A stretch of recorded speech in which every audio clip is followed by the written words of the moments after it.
yakuze papa ategura kozo uzoba ukora ibyo yakoze. Papa alikuwa anafikiri kama atatenda yale aliyoyatenda. Mbere ko ninjira muri primaire mbaza kwiga amashuri ya Quran.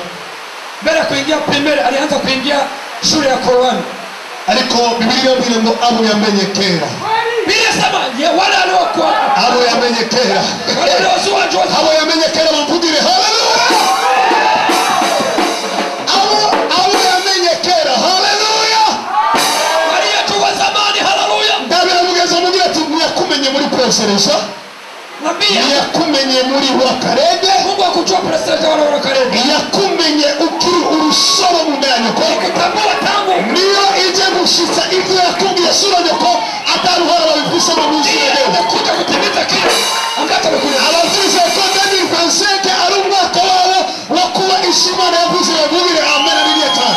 Wale wanatambua yale Mungu ameyanena waseme haleluya. Haleluya. Haleluya. Bwana sifiwe. Amen. Ndanezerewe kile akumva mugoroba. Ninafurahi jioni ya leo. Utabarikiwa. Mnaweza kibwa. Utabarikiwa. Tunaweza kibwa. Bwana Yesu asifiwe sana. Amen. Ndaza gachini kujua niko ndakora. Ninajua thamani ya kile ninachokisema. Ndazi l'importance du sacré. Ndazi gachiro Kizima. za Mungu. Ndaza gachini. Ninajua heshima. Amen. Thamani. Haleluya. Amen.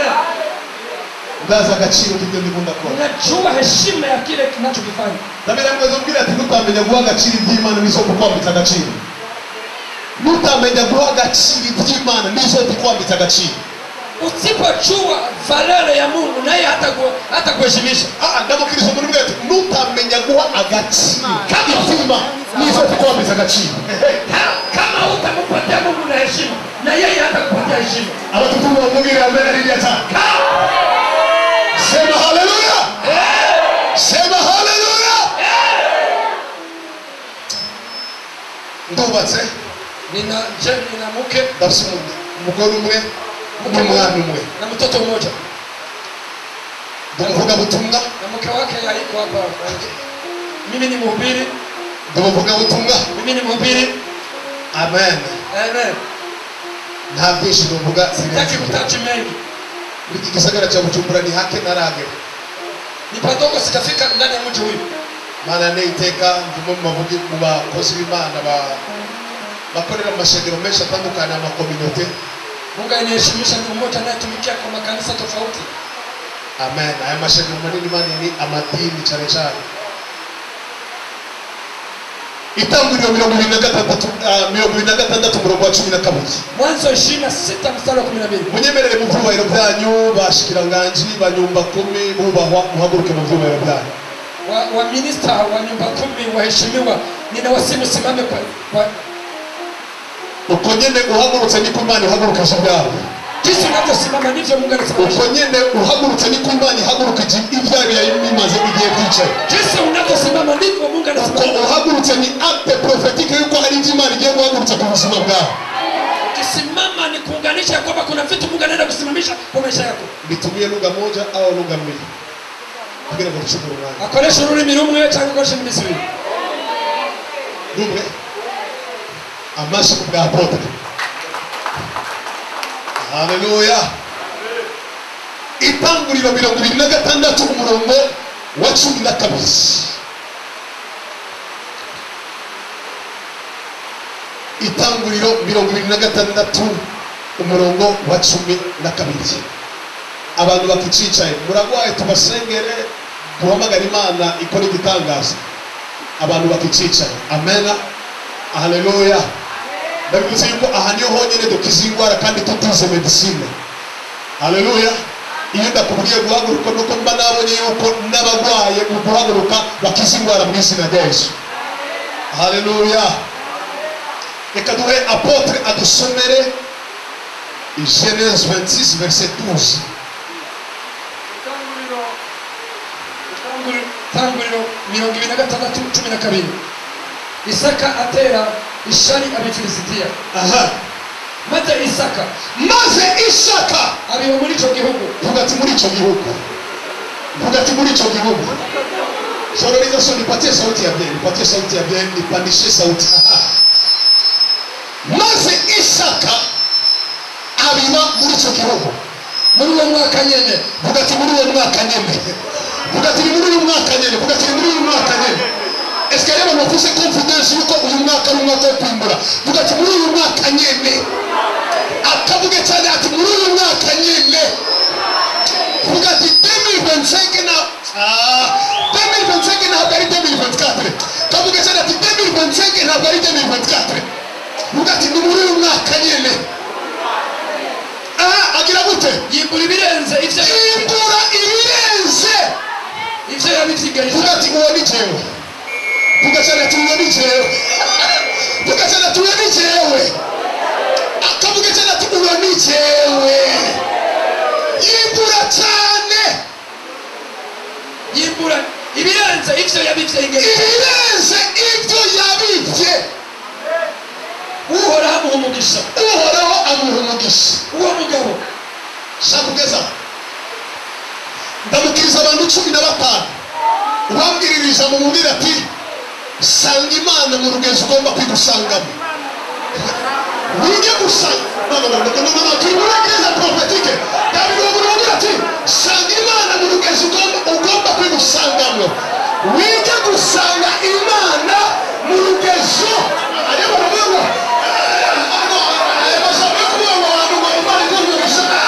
nasaka usanga imana mu rugezo amenya imana igusanga mu rugezo uri kurayisanga mu izina ryose gusanga imana ku rugezo wagomba kwimusanga mu izina ryose muri minisiteri yawe nawe imana igusanga ku rugezo wagomba kwisanga mu izina ryose mu bakunzi imana igiye kumusanga aho bagomba kuyisanga mu izina ryose ababwize bambugire amena n'ibiya cyane bari profetike bambugire amena n'ibiya cyane komera amashi ijambo ry'imana ukuri kurakoma amashi niko no hanze hari ibintu biriko hariyo derivose imana iri kuretanga ndabona hariyo derivose imana itanze muri aya materaniro mu izina ry'Yesu haleluya imana ibaheza urashobora kwicara wige gusanga imana ku rugezo ugomba kwimana igusanga merci batri imana umugisha haleluya haleluya wige gusanga imana ku rugezo ugomba kwimana igusangamo boneza sipesa haleluya haleluya haleluya duhereze imana icyubahiro duhereze imana icyubahiro ukuri kuraduza ukuboko ni kw'imana iri kurakeya inzira y'igitangaza niko nabona ibyo imana itakoze muri aya mezi ashize ibikora muri uku kwezi kwa gatatu ababyize bamubwira amena n'ibiya cyane abatutuza bamubwira amena n'ibiya cyane haleluya dusanga imana ku rugezo rwa imana ugomba ko imana igira gute imana igusanga boneza sikwe sana haleluya birashoboka ko imana igusanga ku rugezo rwaho ugomba ko imana igusanga boneza sikwe sana haleluya haleluya maze Isaka abiba muri icyo gihugu sema amena cyane vuga ati muri icyo gihugu vuga ati nahanyene uyu munsi naha muri Rehobothi mbwira mugeze mbwira ati naha muri Rehobothi uyu munsi turabiba muri Rehobothi niko ndabona imana igusanga ku rugezo rwaho ugomba kwigusanga ababyize bamubwire amena n'ibiya cyane iki ntabwo ari gikorane gusa nakaga imana ironse ko kwivanga mu byayo mu izina ry'Yesu reka mbabwire ikintu kimwe nuko igihe cyose imana igomba kugukura mu gihe kimwe ikwinjiza mu kindi gihe imana irakreye ibyo twita ama opportunité vuga ati akaryo vuga ati akaryo vuga ati akaryo vuga cyane ati akaryo igihe cyose imana igomba kugukura muri sezo igutwara muri indi sezo numvise muri ngo namanukanye no kubatabara mbakure muri iki gihugu mbatware mu gihugu numvise baribwira ngo imana yamanukanye imana yamanutse kuri uno mugoroba kugukura muri icyo gihugu igutware mu gihugu yagusezeranye nibwo byizeye kugira amena n'ibiya cyane igihe cyose imana igomba gukura umuntu muri sezo ya chômage muri sezo y'ubukene imwinjiza muri sezo y'ubutunzi muri sezo yo kuroranirwa imana irakreye icyo twita ama opportunité imana nitanga amafaranga imana itanga opportunité y'amafaranga akira opportunité y'amafaranga muri yo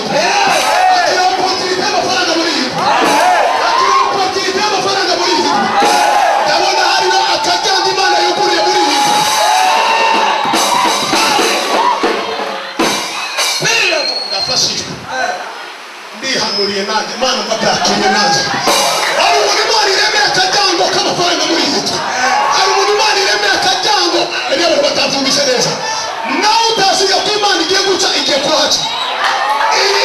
Iyi mpagaze mu mavuta y'ubuhanuzi. Ndahanuye ko muri iyi nzu abantu batatu bane batanu avant dimanche prochain ari abantu bazaba bakiri neza. Ari abantu bazaba bamaze kwakira inama y'izina ry'Yesu. Abakize bavugire amen neza cyane. Imana itanga amafaranga, Imana ipanga opportunité y'amafaranga. Ego. N'ijuru na perpe, n'ijuru na interbank. Amafaranga ari hano. Ndasenga Imana ikuruze n'umuntu ari aho. Wakira telefone muri ndi kubwira ati mbwira umugambi. Mbwira umugambi mbwira proje. Abagize bavugire amen neza cyane. Ni ku gicaniro cy'umuhanuzi. Ego, urabyumva? Iyo uri ku gicaniro cy'umuhanuzi nibyo utabona urabibona. Nibyo utabona urabibona. Ndavuze ni wakire deliverance totale. Wakire deliverance kuri uno mugoroba. Umuntu wese ajya muri iki kibazo Imana namwe ngo utashubohotse. Umuntu wese ajya kuri iki gikorano Imana namwe ngo utashubohotse. Imana ngo uratashubohotse mu izina ry'Yesu. N'ibyawe byari abantu batabyumvise bavugire amen. Ugiye kubota Imana ikubohorere n'ibyawe byari byaraboshe mu izina ry'Yesu. Sema amen kuba. Imana irakeya icyo twita ama opportunity. Akajyango ko kuva winjira. Ariteguye kwinjira bavugire amen neza. Ariteguye kwinjira bavugire amen neza. Niko ndabona igihe cy'imiryango yuguruye ku buzima bwawe. Ndatangaje uku kwezi kwa gatatu ari imiryango Imana yuguruye.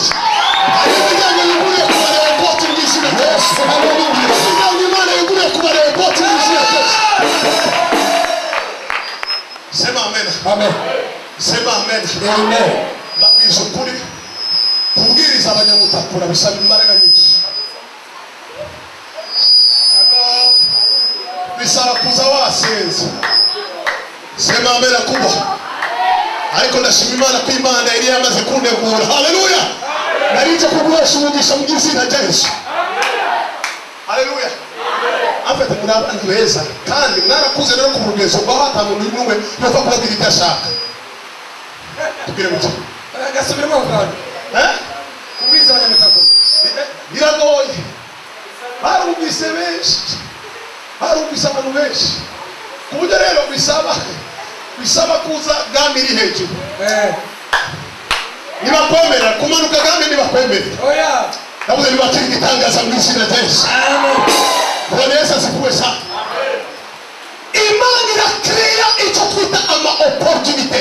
Niko ndabwira Lazaro ari muri aya materaniro. Uvuza urakeneye igitangaza cyo gusohoka winjira mu izina rya Yesu.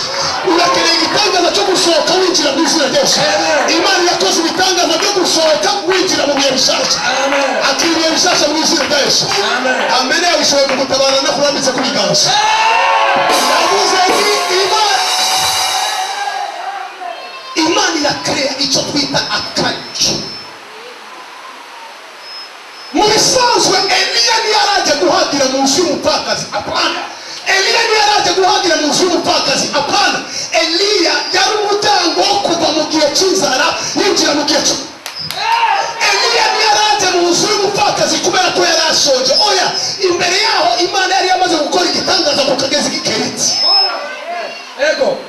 Eliya ibyo yabayemo ku kagezi k'Ikeritsi byamuhaye confidence yo kugenda mu nzu y'umupfakazi akamubwira ati ncumbira agafu ako gafu nyere gasigaye kancumbire nge mpage hama ubundi bikanabwira abantu muri aya materaniro akira kajya muri iyi Imana irakuremera kandi ugiye kumenya ko ari akajya Imana yakuzaniye nubwo bizogaragara nk'ibiyagayitse ariko ubuzima biri mu bushobozi bw'Imana. Amen. Haleluya. Twende sema ni chumba. Kama unabarikiwa fanya hivi tu, fanya. Kama unabarikiwa sema amen kubwa. Amen. Sema amen kubwa. Amen. Sema amen kubwa. Amen. Unapashwa? Niko mnapashwa? Haleluya. Haleluya. Haleluya. Haleluya. Imana ni nziza. Igihe cyose Imana igomba gukora ikintu irakereya akato, kandi ako kagero kugira ngo Imana ikwinjize mu bihe byawe. Ndabibutse yuko Yesu yarize kabiri. Vuga ati Yesu yarize kabiri. Vuga ati Yesu yarize kabiri. Yesu mu buzima bwiwe yarize kabiri. Ubwa mbere Yesu yarize ageze ku mva ya Lazaro. Ubwa kabiri Yesu yarize ageze muri Yohana 21 ageze i Yerusalemu. Biratubwira ngo aritegereza igisagara araturira avuga ijambo rikomeye ngo ewe Yerusalemu we, ewe Rehoboti, imenya igihe cyo kugendera muri Imana. Abantu bamaze imyaka 10 n'imitwaro. Reka nababwire uyu munsi Imana ijya gushyira ko akaburungu mu izina rya Yesu. Ndahanuriye abantu 3 bane 5 Imana ngo uyu munsi ni opportunity. Nabwira Satani wakoze ikosa kurekura umuntu akaza muri iki gikorane, kuko urataha uramutse mu izina rya Yesu. Urabana wakiriye divorce ya mu izina rya Yesu. Imana yawe ngo harabana Imana yahaye divorce total. Mwene bazama Imana kwa amafaranga igwe n'amagara meza. Haleluya. Yesu yarize kabiri kwa Lazaro ni Yerusalemu. Aramubwira tubiriza kubera kutamenye igihe cyo kugendererwamo. Badima nta kintu kibi mu buzima bwo guhusha igihe wagenderewe mu Imana. Hari abantu benshi bari kuba bageze kure cyane mu buzima, ariko kubera ko batamenye igihe cyo kugendererwamo n'Imana. Reka nakubwira ikintu kimwe. Ndabira mugeze mubwira ati bijya gukora icyo ushoboye, Imana irakora ibyo udashoboye. Hari igihe Imana izana akato ko kurira ahantu, kumbe Imana igutwaye muri bya bintu wasengeye imyaka 10. Hari igihe Imana izana akato ko kurira ahantu. Reka ndababwira ikintu kimwe. Ikibazo cy'isengero uyu munsi nuko mwaduhinduye abapfumu. Uyu munsi utarambitse kubiganza umuntu umengo nta cyabaye. Hari ahantu nigeze kujya kwigisha, ndigisha mu mavuta ijambo rya Baruzirayi. Nagende ndabwira abantu Imana namwe tumuhaguruke mutahe mu izina rya Yesu. Amateraniro araheze. Ijambo wumvise uyu munsi, ijambo wumvise uyu munsi riragushitse ko mu izina rya Yesu. Amen. Numva pastor aje kumbwira ngo nugende utabarambitse ku biganza. Arabwira ati pastor, uyu munsi Imana nijye gukoresha ibiganza. Ijambo ryavuye mu kanwa kayo ritekeye n'ubushobozi muri iki biganza. Abakize bavugira mbere n'iya cyane. Sema amen kubwa. Sema amen kubwa. Amen. Aha niyo honyine dukiza diabete twasengeye amaso.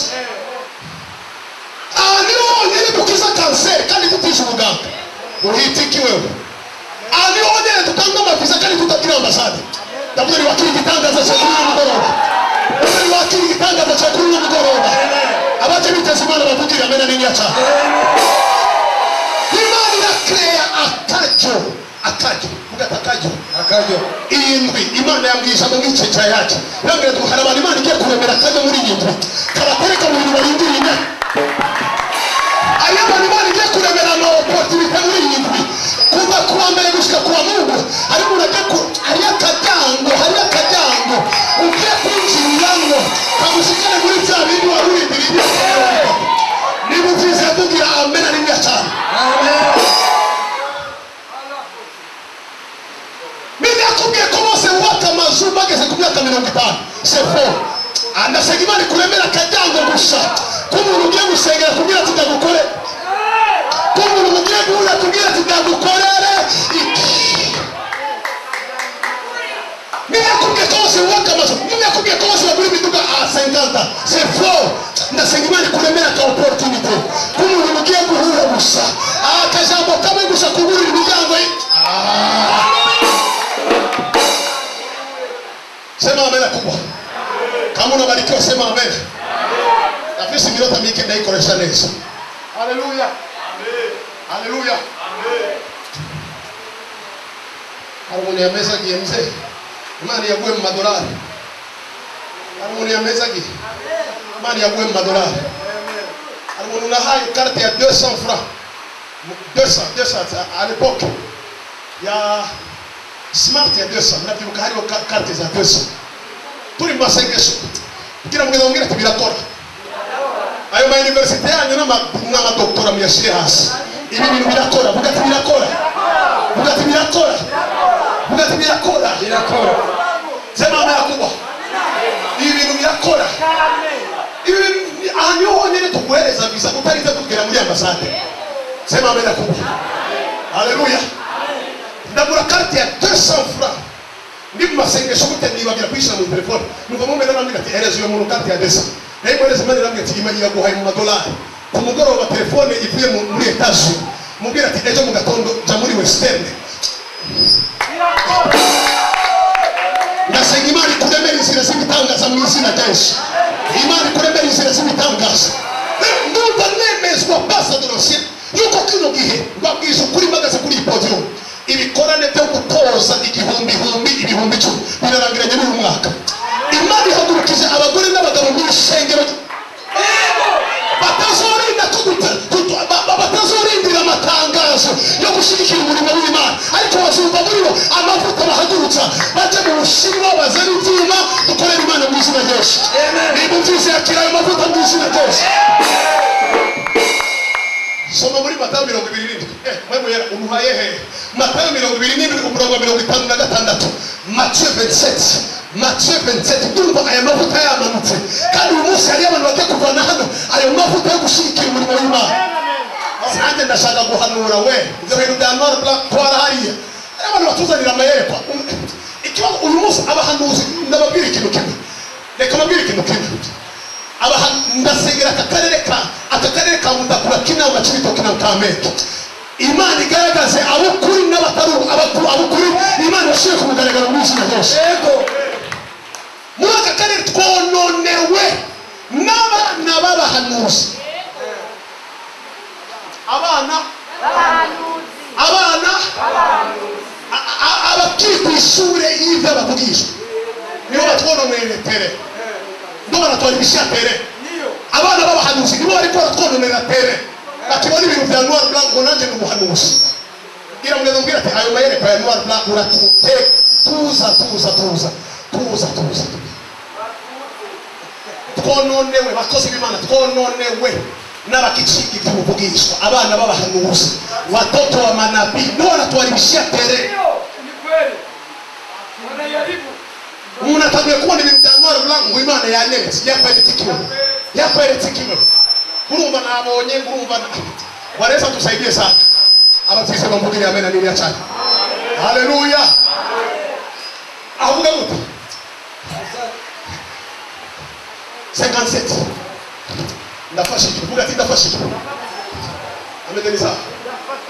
Matayo 27. Aravuze ngo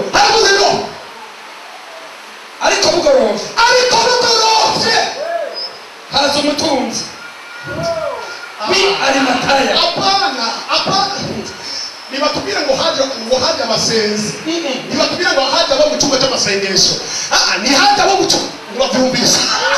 Ni haje abo mu cyumba cy'amasengesho. Kuko muri uwo mwanya ni hari hakenewe abo mu cyumba cy'amasengesho. Hari hakenewe ba Yosefu. Hari hakenewe apana Petero, apana Yohana, apana Yakobo. Hari hakenewe Yosefu wili Mataya. Komeza. Haza umutunzi ari Mataya. Haza umutunzi wili Mataya. Yitwa Yosefu. Kandi nawe wigishwa wa Yesu. Nabira mugeze mbwira ati ntiyaboneka kuwa gatatu no kuwa kane no kuwa Mungu, ariko yari mubigishwa. Ntiyaboneka kuwa gatatu no kuwa kane mugabo yari mubigishwa. Ndafashijwe. Haleluya. Nahanuye muri iyo bati Imana tuhagurukiriza abantu bataraza kuri izo ntebe, ariko bahagurukira umurimo w'Imana mu izina rya Yesu. Kama unabarikiwa sema amen. Kama unabarikiwa sema amen. Yari mu bande. Yari mubigishwa ba Yesu. Mugati yari mubigishwa. Mugati ni yari muri 12 mugabo yari mubigishwa. Yari muri 12 ariko yari mubigishwa. Ntiyaboneka kuwa gatatu no kuwa kane mugabo yari mubigishwa. Mu cyumba cy'amasengesho nta mwanya. Bagira batwugarire yaraseruka. Ndasenga Imana kuhagurukirize muri iyo boti ba Yosefu wili Mataya. Niko ndavuga abapostoli mwakiri ubuntu bw'aba Yosefu wili Mataya mu mihamagaro yanyu mu izina rya Yesu. Abapostoli bana haleluya cyane. Urakeneye Yosefu w'i Matayo. Bagira abashyire kwigufuri ku muryango Yosefu w'i Matayo. Ba Yosefu ntibaseruka igihe cyose, ariko baseruka iyo baserutse bakemura ibintu byo bihonda. Iyo ba Yosefu baserutse bakemura ikibazo abatuvuga bamubwira amena n'ibya cyane. Baza muri seso. Kandi umviriza, nicyo gituma nanite kubabwira urambaza muri 2020 hari muri robot Imana itagurukiriza abantu bafashe umutwaro w'igikorwa cy'Imana. Abantu batazofata mikrofone ngo bariko barakorera Imana, ariko mu butuzi bwabo bagiye guhaguruka bariko barakorera Imana. Amen. Niko nabona abantu muri aya materaniro Imana namwe mu minsi mike ni wowe muguza tunga gato bariko barashigikira kino gikorwa cy'Imana. Amen. Jona bari mu Islamu reka mabwizo kuri sukugaya ariko jana bari mu Islamu bute misigiti imisigiti ni ubakwa muri fundraising nanerera no bubakisha misigiti kandi misigiti yote ndabahaye defi murabi misigiti yose yubatse mu makaro imisigiti yose muzi mu Bujumbura 90% 80% y'imisigiti iri mu Bujumbura yubatswe mu makaro.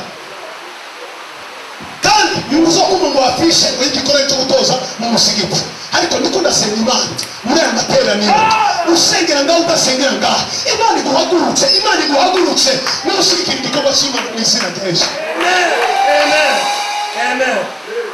Amen. Sema amena kuba. Nari mu gikora ni Goma. Muri cyo gikora ni hari umukozi w'Imana batumye akora fundraising ahamagaza abantu bari bakeneye hafi 30 million dollars. Bari muri seminari y'abakozi b'Imana. Cyari gikora ni cyateguwe kubwo gukemura ikibazo cya 30 dollars. Bategura iminsi 3 amafishe kwibarabara. Umukozi w'Imana ariko arigisha aravuga ati sinishoboye kubana n'inyigisho kubera igikorwa cyanzanye so kwigisha cyane, ariko narinje kubabwira ngo turakeneye 30 dollars kugira ngo tubandanye igikorwa cy'Imana. Haguruka umugabo umwe abwira pastor, ahindukirira pastor amubwira pastor hakenewe amafaranga ngaye pastor, urumva turakeneye 30 dollars.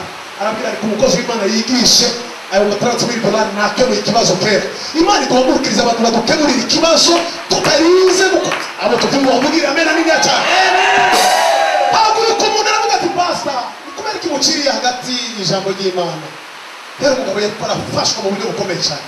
Ati pastor kubera kimuciriye ijambo hagati akenewe kareba ngo biyoroheje ibana. Watu mafuyo ndo wanahesabiaga masadaka ngo pale unaona pakiingia ngapi na utoaji kitu. Imani kutabari. Sema